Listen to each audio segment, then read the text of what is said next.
문제 일단 한꺼번에 설명할게요. 대단원까지.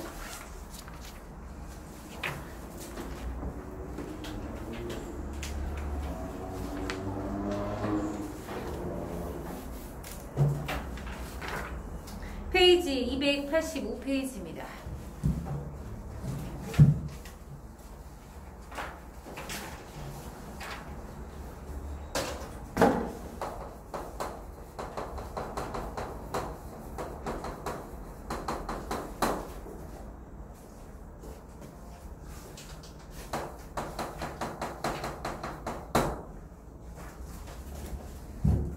왜 아직 안 들어오지?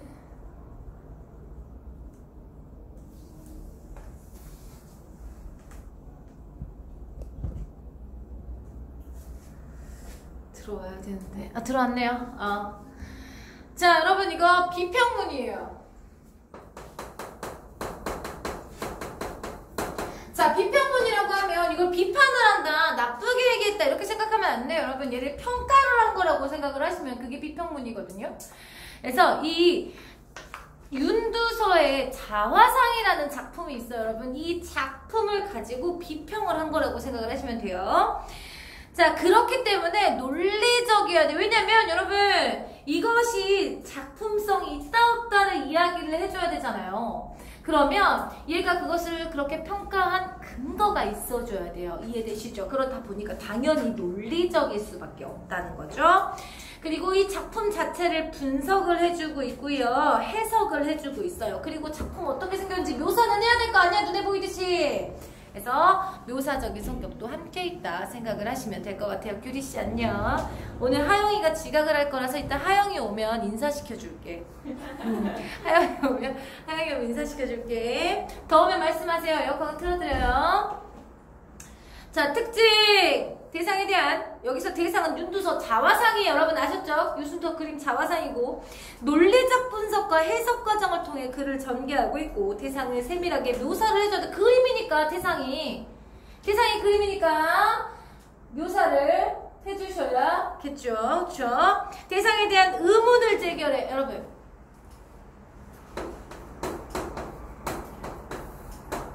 의문을 제시하고, 선생님이 이것도 쓴다는 건 정리를 이따가 할 거라고, 읽으면서 정리를 한다는 소리예요. 의문을 제시하고 나서 이거를 해결해요. 자, 우리 빠바빠바 빠바빠바빠바 이거 누구 노래야? 빠바바바바 코난 노래야. 맞아. 여기에 뼈 있는 애 있잖아.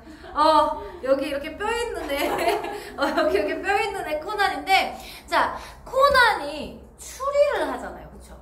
뭔가 이것이 왜 이럴까라는 의문을 하고 이걸 추리를 하는데, 이거 논리적인 글에서는 추론을 한다고 해요. 어떤 근거를 통해서 왜 이럴까 하는 해답을 답안하는 과정을 추론이라 하고요. 이거를 추론 과정을 통해서 이제 의문에 대한 해결을 찾아내고 있다. 독자의 직접적으로 이야기한 듯한 문체를 구사해서 친근감을 주고 있고요. 여러분 선생님이 이걸 이때까지 이거에 대해서 문제 나온 것을 봤을 때 이 글에 대한 설명으로 적절하지 않은 것을 고르시오는 한 진짜 70%는 본 것 같아요. 시험 문제 나왔을 때. 이 특징은 알고 계시는 게 좋겠습니다. 처음, 중간, 끝으로 나타나 있는 비평문이고요. 여러분 읽어보도록 하겠습니다. 286페이지고요. 본격적으로 수업 시작하기 전에 우리 하영이가 왔으니까, 자, 우리 하영이 지각자한테는 어떻게 해야 돼? 우선 가방 놔두고. 하영아, 왜? 왜 하영아 뭐 할지 알잖아. 일로 와. 규리한테 인사해. 야, 얼마나 오고 싶겠어. 애들 얼마나 만나고 싶겠어. 하영아 인사해.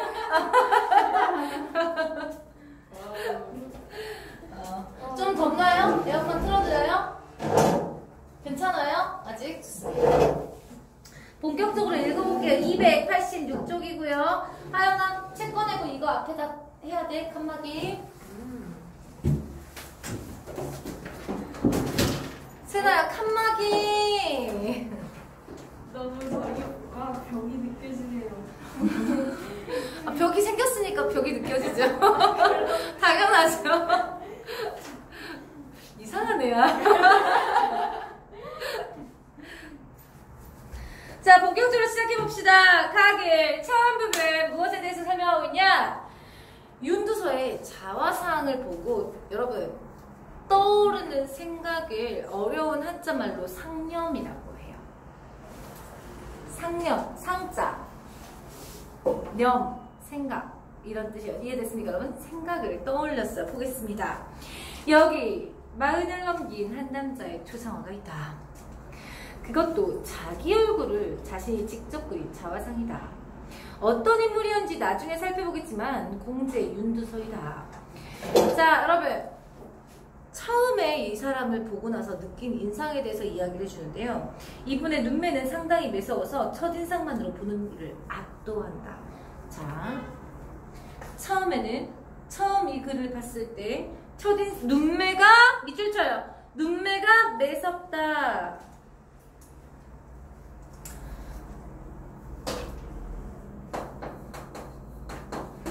첫인상이에요 여러분. 이거 정리되어 있는 데가 있을 거예요.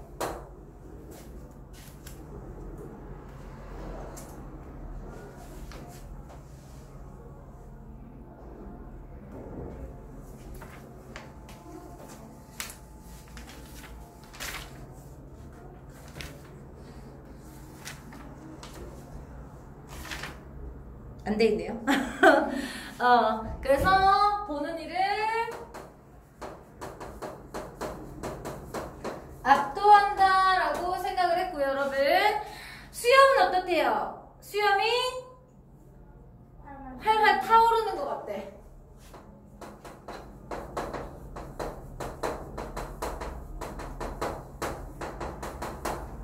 어떤 인상을 준대, 여러분? 이게 내면으로부터 기를 발산하는 것 같이 보이네요.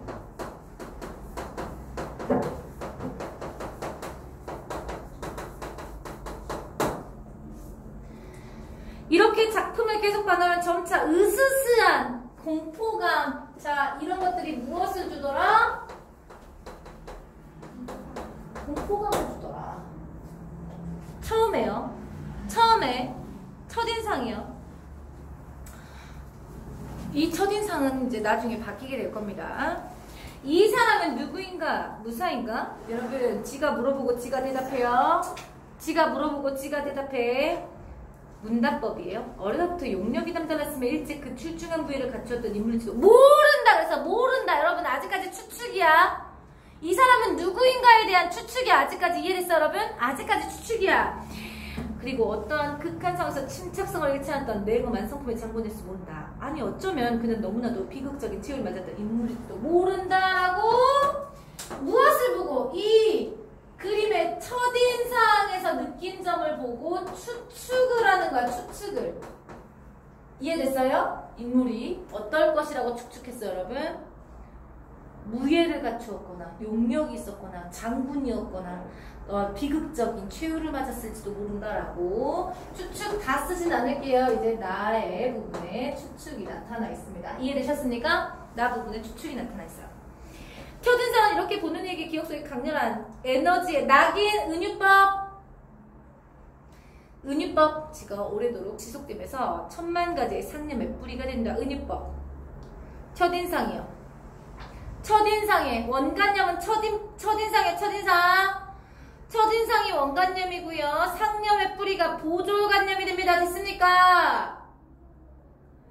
그러나 첫인상은 그다지 믿을만한 것이 못 되는 경우도 많습니다. 인상이 반드시 그 인물로 나오는 게 결정되는 것이 아니고 그가 입은 옷이며 그로 따른 주위 배경이라든가 독특했던 빛의 흐름 등 여러 가지 외적 요소가 더해지기 때문입니다.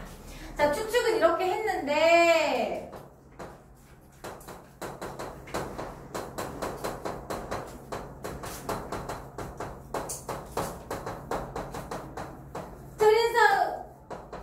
첫인상은 틀리는 경우가 많대요. 이유, 왜? 주변을 둘러싸고 있는 무엇? 외적 요소가 더해지기 때문이에요.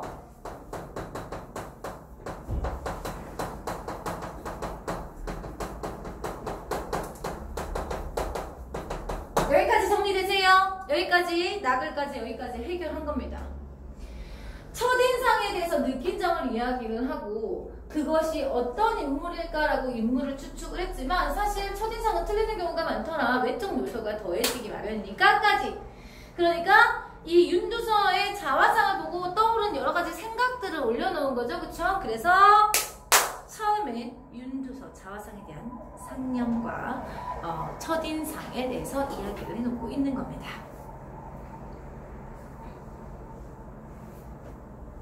여기까지 이해되세요? 그러므로 다시 한번 찬찬히 자화상 여러분 하기로 하자. 여러분 이렇게 하기로 하자.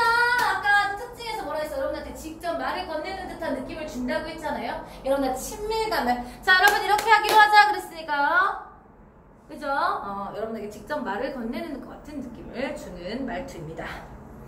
아무런 선입관이나 편견을 갖지 않고서 말이다. 인물은 자 지금부터 뭐가 나타나? 지금부터 묘사가 나타날 겁니다. 그림의 묘사가 나타날 겁니다. 묘사가 나타난다는 거 읽으면 특징도 나타난다는 뜻이겠죠. 이해되시죠? 묘사의 특징 나타날 겁니다. 정면상이며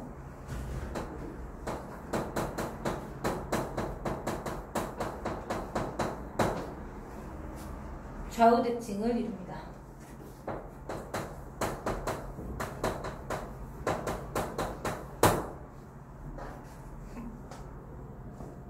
얼굴은 단순한 타원형이고 이목구비가 단정하대요.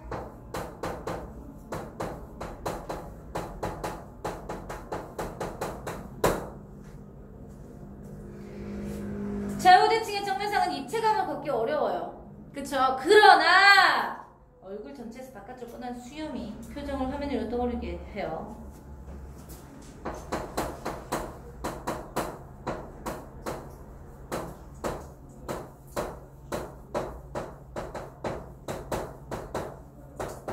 그러니까 수염이 입체감을 준다는 뜻이겠죠? 이해되시죠? 수염이 입체감을 줘. 그 다음에 더하여 새까만 탄건 끝에 부드러운 곡선이 휘어져 있어 머리 전체에 부피감을 요래있게 표현해줍니다.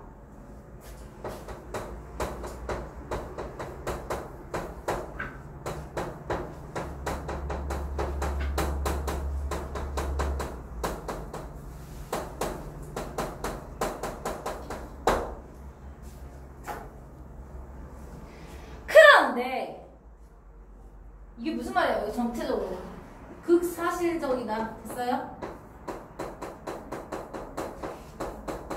극사실적으로 그려졌는데 특징, 귀가 없습니다.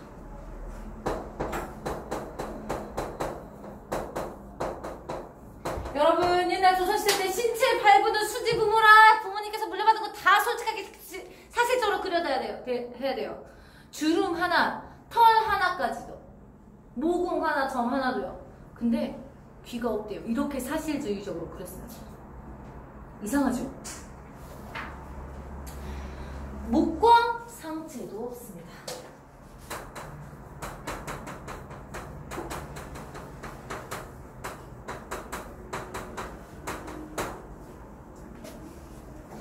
마치 두 줄기 긴 수염만이 기둥인 양 지규파 머리 양쪽에서 머리를 떠받들고 있는 것처럼 보인다. 어쩌면 옥에 갇힌 카라스님물처럼 머리만 따로 허공에 들려있는 듯하다. 머리는 화면의 상방도로 치켜 올라가 있고요. 덩달아 탄건의 윗부분이 잘려가 있습니다.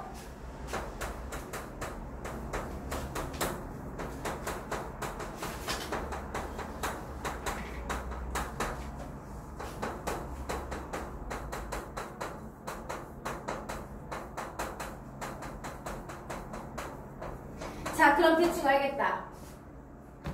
극사실주의인데 귀가 없고요. 몸도 아직 안 그려져 있고 머리는 위쪽으로 있대요. 그림 전체 다 있을 때. 그렇다는 것은 아직 다 못 그렸네. 무슨 말인지 알겠지? 눈에 가득 보이는 것이랑 귀가 없는 사실적 얼굴 표현뿐인데 그 시선 정말 뚜렷이 응시하고 있고요. 이런 추상은 무섭지 않아 오히려 이상한 일이라고 생각했던 거죠. 여기까지 이해되셨습니까? 자, 그러면 287페이지의 자화상의 묘사의 특이점, 극사실로 그려진 자화상의 화법과 배치된 보이십니까? 옆에? 보이세요? 극사실주의인데 그 화법과는 너무 다른 것 같은 느낌이 든다 이 말이에요. 그리고 얘네들은 입체감이 없는 느낌을 밖에 줄 수 없는데 수염과 탄건 때문에 입체감을 주고 있다라고 이야기를 하고 있고요. 되셨어요? 여기까지 이해되셨어요? 좋습니다. 넘어가겠습니다.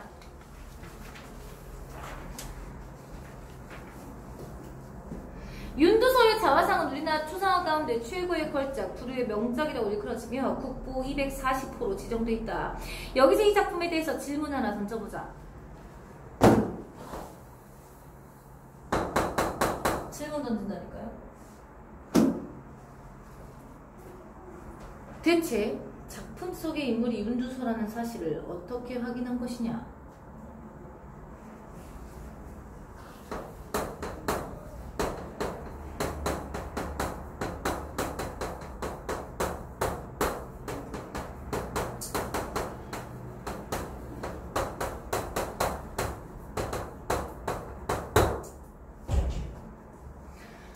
화면상에는 이분이 누구인지 알려주는 글씨 하나가 없거든요.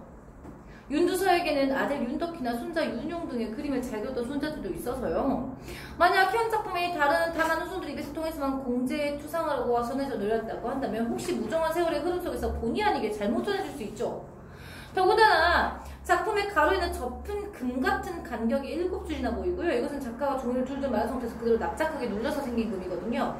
그렇다면 이 작품은 완성된 것이 아니에요.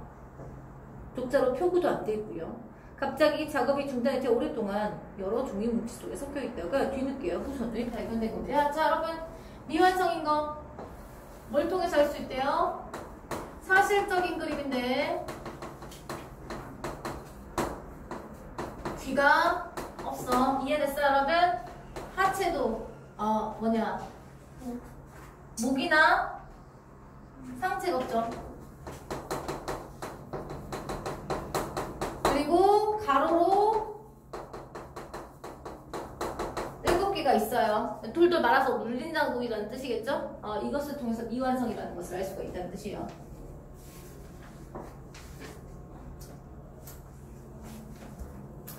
이상의 의문들은 먼저 자화상을 꼼꼼히 살펴보고 또 옛날에 윤두서에 대한 기록을 자세히 조제해보면서 풀어갈 수 있습니다. 윤두서에 치셨던 이하곤이라는 글에 윤두서가 그린 작은 화상에 붙이는 찬문이라는 살펴보게 하고요.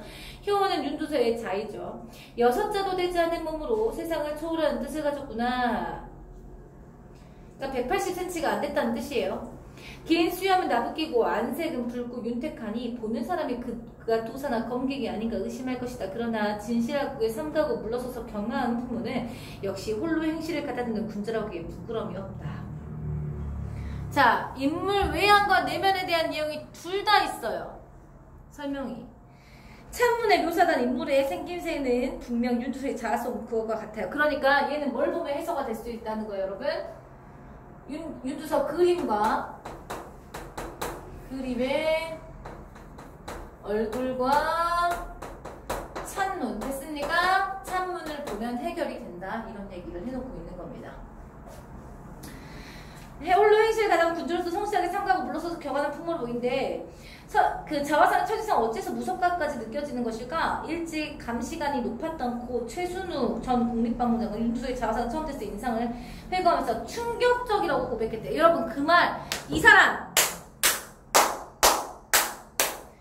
감시관이 높았던 이 국립도서관 박물관장도 이렇게 했다는 거야. 전 국립박물관장도 충격적이었다라고 고백을 했대요. 자, 이거 인용한 이유 뭘까요? 얼마나 충격적이었는지. 그때 당시 때, 그치? 그걸 강조하기 위해서고요. 물론 앞서 말한 바 이 그림의 비정상적인 구도와 가감하게 이를 데 없는 생명에서 나온 감상이었죠. 자, 이해되시죠, 여러분? 이해되시지? 다시 한번 이거 중요해. 이거 중요해.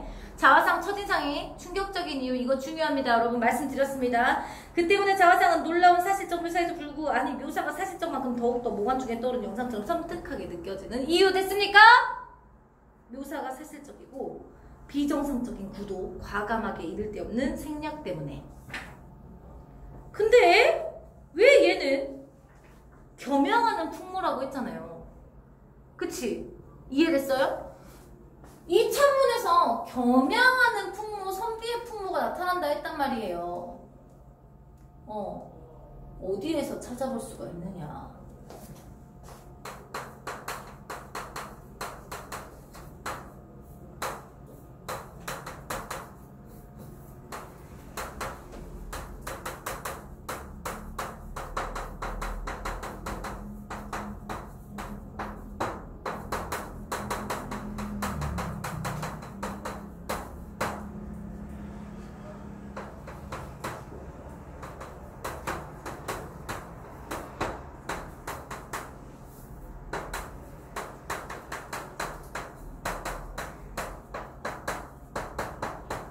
이걸 뒤에서 할 거예요. 찬문의 내면에 대한 선비로서의 풍무가 지금 그림에 왜 보이지 않느냐가 뒤에서 나올 거예요. 이해되시죠? 다음으로 넘어갈게요. 여기서 중요한 거 되게 많이 나왔어요. 289페이지 볼게요. 윤두서 자화상 풀자와 필자의 의문, 이 첫 번째 이하곤의 찬문을 통해서 해결되죠? 됐어요. 그 다음에 이하곤 찬문에서 외면과 내양에 대해서 이야기를 하고요. 외면과 내면에 대해서 고 최준우 전 국립박물관 회고에 인용함으로써 윤두서 자화상 첫인상이 누가 보더라도 매우 충격적이다라는 걸 일반화하기 위해서 입니다. 됐습니까? 나만 그렇게 느낀 게 아니야. 그런데 현재 이 작품에서 보이는 충격적인 회화효과는 결코 조선시대 사회를 추구하던 윤리나 도덕 거기에 근거하는 당대의 미감과는 맞아떨어지지가 않아요. 공자의 말을 인용합니다. 공자는 효경의 첫말에서 신체는 털옷과 피부과 신체 발구 수지 부모라서 불감 회상하고 하는 것이 효지시야. 입신 행도하여 양명 어후세하여 이현 부모하는 것이 효지종야라 이랬는데 너무 어렵죠? 너무 어려운데 이게 신체는 털옷부터 피부까지 부모님께 받은 것이니 감히 해하고 상하게 할 수 없는 것이 효도의 시작이고 몸을 세워 도를 행하여 후세의 이름까지 드러나면서 부모의 드러나게 하는 것이 효의 마지막이냐.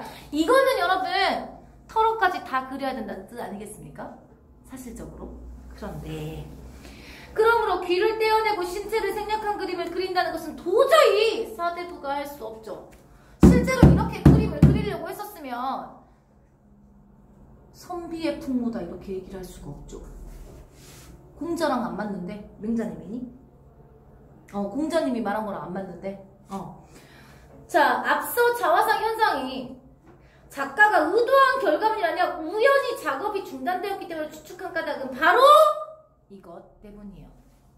왜? 사실적인 그림인데 귀랑 옥체 상체가 없다는 말이에요.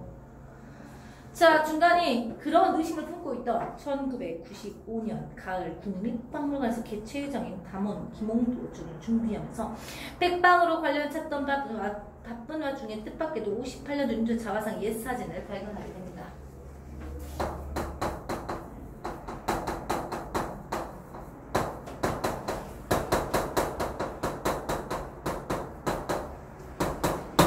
자화상의 옛사진을 보면서 해결이 되어버립니다. 그러니까 자화상 그림을 찍어놓은 옛 그림이 옛 사진이에요. 이해되시죠? 다른 그림이 아니고 자화상을 찍어놓은 옛날 사진이에요.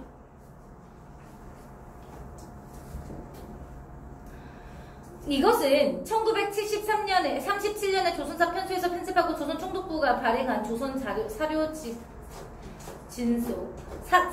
집진소이라는 제 책의 3집에 속해 있었고요. 옛 사진 속의 윤두서 모습은 지금의 작품과는 크게 달랐어요. 그의 몸 부분에 선명하게 그려져 있었습니다.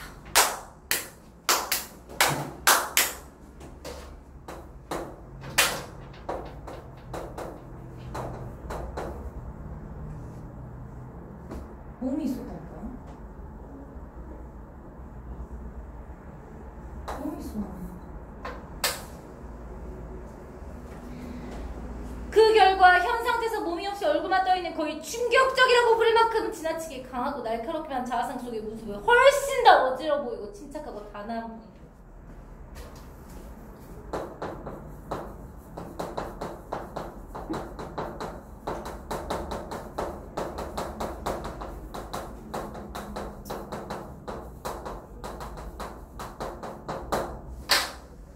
이해되셨나요? 를 나타내고 있더라. 아, 그렇다. 이것이 조선의 선비다. 해결이 돼버리죠. 네. 내면이 선비라 했잖아. 이 그림을, 이거 사진을 보니까, 아, 그래, 이게 조선의 선비의 모습이지.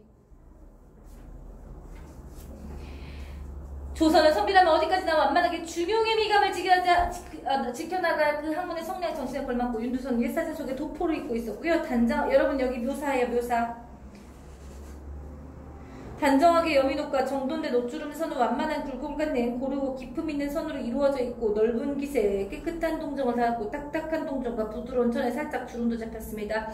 그 동정과 기세 턱에 진 이중 구조는 인물을 포근하게 감싸는 듯이 얼굴을 받쳐주고 있었어요. 그리고 화면 아래 좌우 구석은 주인공 편안한 자세로 앉아있을 때 생기는 자잘한 주름으로 마무리되어 있었습니다.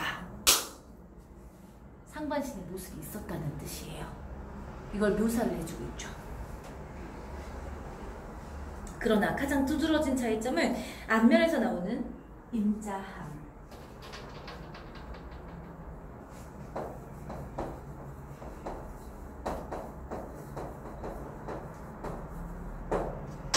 얼굴이 인자하게 느껴졌다는 뜻이죠. 너무나 따뜻해 보이는 감성적인 얼굴과 총명하게 이룰 데 없는 눈빛이 거기 있었던 거죠. 자, 291페이지에 2번. 두 번째 의문. 이거 완성되지 않는 게 아닐까? 미감이랑 맞지 않는데. 됐어요? 미감이랑 맞지 않는데 이거 완성되지 않는 게 아닐까? 라는 의문을 했어요. 그걸 해결을 합니다. 됐습니까? 다음으로 넘어갑니다. 마지막 페이지. 벌써 수업을 시작한 지가 30분이 다 돼가고 있습니다.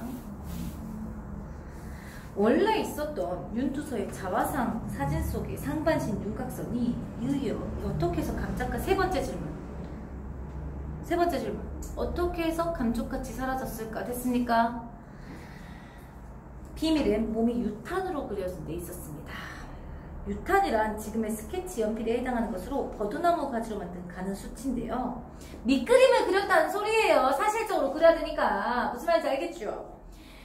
이것은 화면에 달라붙는 점착력이 약해서요 쉽게 지워집니다. 그래서 소묘하다가 수정하기 편리함으로 통상 밑그림을 잡을 때 사용하죠.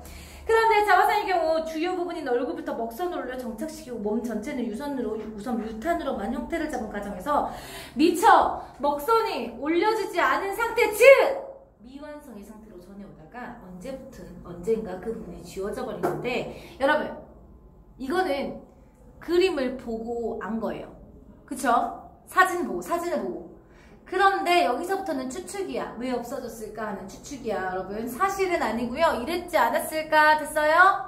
아마도 미숙한 표구상이 구겨진 작품을 펴고 때를 빼는 과정에서 표면을 심하게 문질러 유탄 자국을 아예 지워 없애버렸던 것 같다. 야, 근거가 있어야 되겠지? 이런 추측을 하려면 자세히 보면 옛 사진에 두드러져 보이는 종이 바탕에 꺾인 자국이 현 상태에 부드럽게 누겨져 있거든요. 됐어요? 아마 표구상이 펴면서 유탄 자국이 지워지지 않았을까. 이렇게 우리는 아주 훌륭한 작품을 하나. 그렇게 문지른 동안 원작품이 가졌던 풍부한 질감, 특히 앞면의 부드러운 질감이 희생되고 뼈대가 되는 선적인 요소만 남게 돼서 날카롭게 이 첫인상이 나온 이유가 되지 않았을까. 그죠? 유탄이 없으니까요, 여러분. 너무 강하게만 보일 수밖에 없죠.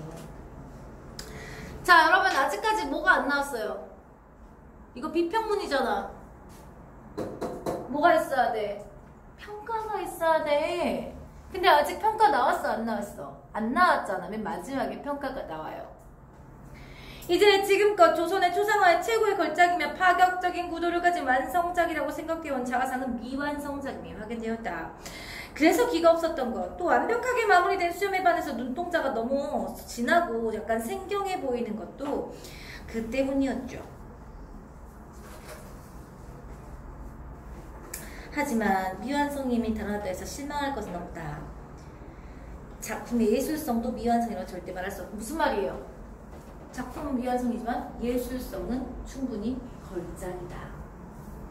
그걸 표현하기 위해서 여러분 우리가 알고 있는 조각가 중에 최고를 데리고 옵니다. 미켈란젤로. 선생님 방금 전에 저기 감정을 최선을 다해서 이제 따봉을 2개를 요즘 따봉이란 말 안 하죠 이거. 엄지척? 엄지척을 2개를 했는데요. 우리가 알고 있는 최고의 예술가 조각가예요. 이 사람과 윤두서를 동일시하는 겁니다. 동일시. 작품은. 자화상은 완벽하다. 미켈란젤로는 일찍 노예상을 조각하면서 미처 다 쪼아내지 못한 대리석 조각을 남겼습니다. 그런데 이 미완성작은 오히려 드물게 보이는 걸작으로 평가되죠. 다듬어지지 않는 돌이라는 작품의 제시가 그로부터 영혼이 깃든 형상을 이끌어내려는 작가의 의식사에 말할 수 없는 팽팽한 긴장감이 돌고 있기 때문.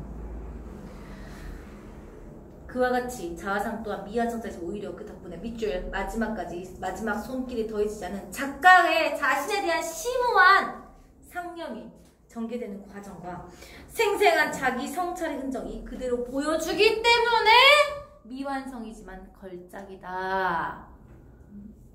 이해됐습니까? 미완성이지만 걸작이라고 한 이유가 여기 있는 겁니다. 이해되시죠, 규리씨?